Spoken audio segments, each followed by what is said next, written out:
All right, so Bill, what brings you to Seattle? So I'm actually attending a concussion symposium.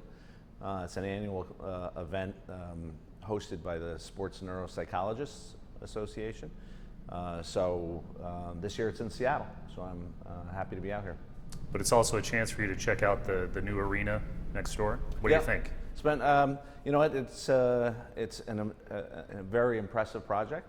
I'm going to be thrilled, as they to watch as they continue to make progress and move toward completion. I got another preview of it last night with an event here, taking us through the process of really the construction process, a big overview of the construction process, and it's unbelievable. So really looking forward to it getting done. I know there were some headlines here a couple of weeks ago that they announced the price has gone up, the timeline has stretched out. Any concern as far as the league is concerned about an extended timeline? No, I've spent some time with club ownership and club management, and I saw spent some time with Tim Lywicki last week. No concerns at all on their end. Obviously, with the start being moved back to the 21-22 season, they have plenty of time to complete the project.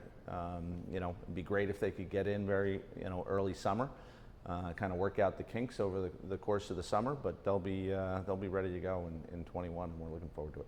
How important is that training facility that they're also building here?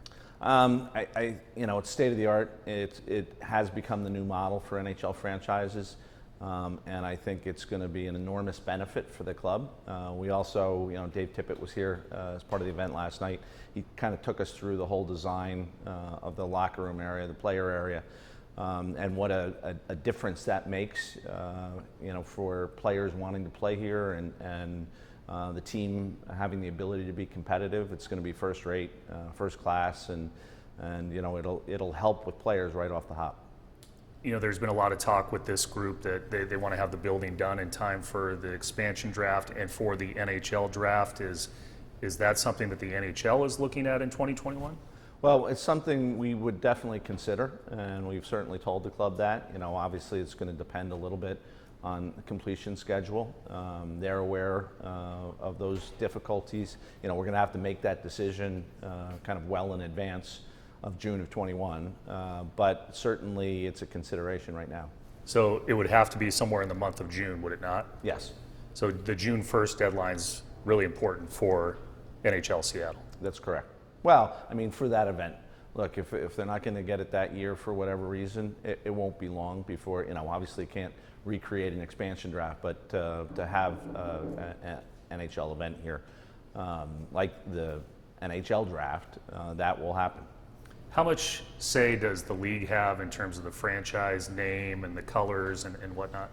It's primarily driven by ownership. Obviously, we have approval rights, but we're certainly going to defer to the ownership group. I know they're going through a pretty intense process of trying to narrow that issue down, and they're looking to the community and the fans around here for some guidance on that issue. Obviously, they have some owners who have views on that as well. So it sounds like an interesting process. We're more third-party observers than participants, but we're looking forward to see what they come up with.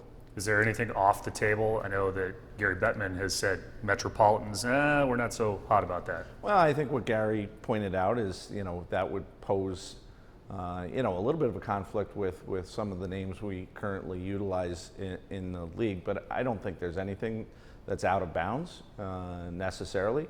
But again, that's the league's role, is to kind of review it with ownership once it's been reached, or once they're down to a couple different names, and talk pros and cons of each and get to the right result. One of the things that this franchise has to figure out is their AHL affiliate. I know there's a Board of Governors meeting on Monday with the American Hockey League. How much say does the NHL have in terms of where that team is put in terms of logistics? Well, we have a lot of different relationships at play there. Obviously, we have a relationship with Dave Andrews in the American Hockey League. So we work closely with that league. Our clubs work closely with clubs in that league, some of which are owned. Aware of what they're working on with respect to an AHL affiliate. Sounds like it would be a great fit if it comes together. So it's certainly not a concern. This ownership group and management team have really checked all the boxes in terms of things you have to look out for. They have a little extra time to do it, which I think is beneficial to the long-term prospects of the franchise. The AHL affiliate issue is one of those issues that they'd like to get done and checked right up front, which I think is very smart. Could that happen as early as Monday? I don't anticipate that. As a matter of fact, I would be inclined to say I don't think that will happen. But I do think it'll come together pretty quickly. Any city you want to talk about in particular for that they've handed to you? No, I mean, look, this team, where it's geographically located, I think they want to pick an AHL affiliate city that makes sense from a geographic perspective, or makes more sense from a geographic perspective. The AHL recently had a number of teams form a Pacific division, what they call, and it certainly helped logistically for some of the clubs who play in the western portion of the continent. And I would suspect that Seattle is looking to take advantage of that division. So you're in town to talk about concussions and health. There's been a lot of talk about that in the National Hockey League, obviously. Do you feel that the league will ever get to a point where they eliminate checks to the head or fighting? Well, I mean, we have a rule, a fairly broad rule on checks to the head already. That rule was originally implemented in 2010. It's been modified, reviewed and modified a number of times since. We think the physicality of our game is important, and maintaining the physicality of our game, and we don't want to adopt a rule that is too broad, where really head contact is kind of secondary and incidental to a otherwise legal body check. So that's kind of what we're trying to straddle right now. But I think the culture of the game is a lot safer today than it was maybe 10, 15 years ago. I think the players have been educated. They understand the risks associated with playing a physical game and potentially having concussions.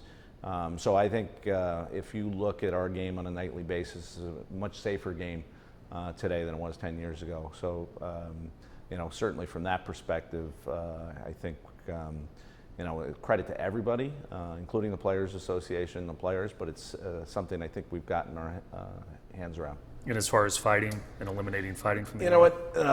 It's a great question. Decades of debate on that subject. I will say that fighting is kind of evolving itself out of the game in terms of being a real factor in the game. 85% of our games were fight-free this year. That means only 15% of our games had a fight. It was the lowest incidence of fighting in our league since pre-expansion, so pre-67.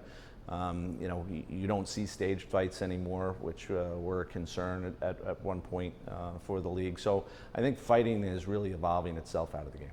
So last topic, there's been some news this week about women's hockey and the stars of the women's sport pulling out of the professional league. You know what happened up in Canada as well. There's interest here in bringing a women's professional hockey league team to Seattle. Can you see the NHL ever getting behind an independent women's hockey league? Well, I mean, we've, as you've mentioned, there's been two women's professional leagues existing in North America, the Canadian Women's Hockey League and the National Women's Hockey League. The National Women's Hockey League still exists.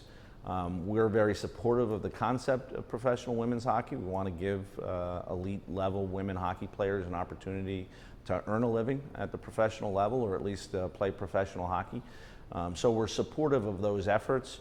How it all plays out and whether it's something that ultimately we will have to undertake to kind of help launch in a more meaningful way is something I guess we'll see. We certainly don't want to interfere with the current landscape. So we're, at this point, interested bystanders. NBA, WNBA model, something along those lines, potentially in the future, or no? Well, I mean, that's the thought process. I think it would, Obviously, we'd have to give a lot of thought to how to structure that and make it worthwhile both for the athletes who are playing and for the ownership that would be participating. I can't say we're very far down that road because of where we are with the landscape, but we'll see how this plays out, and at the appropriate time we'll make the right decisions.